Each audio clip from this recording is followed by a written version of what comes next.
It's been about a month since the election, and we've all had some time to reflect on the outcome. I'm reminded of the story of a shoe factory that sends two sales and marketing representatives to Africa to seek new markets. The first wires back after a few weeks, "Situation hopeless, stop. The people here don't wear shoes."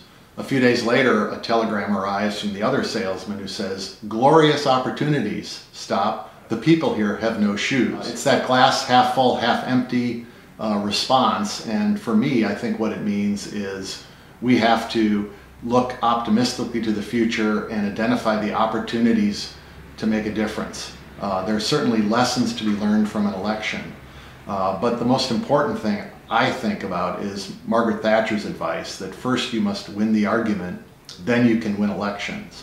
I think to some extent we failed to engage in the argument, and the way you do that is through education, through confronting historical myths, through providing moral arguments, and through giving empirical evidence that shows the overwhelming superiority of limited government and free markets.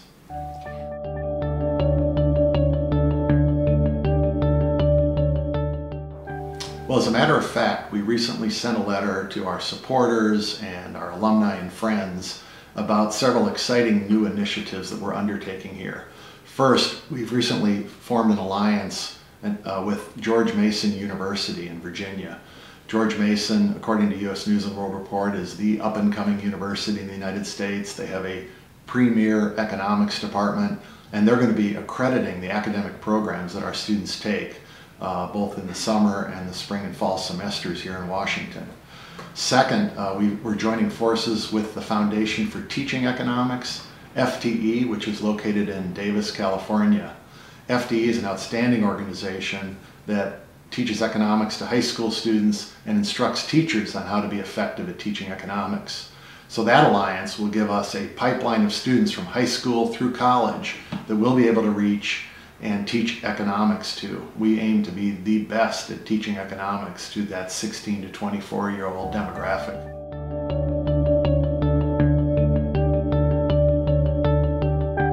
Well, I truly believe that the future is in our hands, and it's from adversity that people innovate, they find new ways to be effective, to change the future.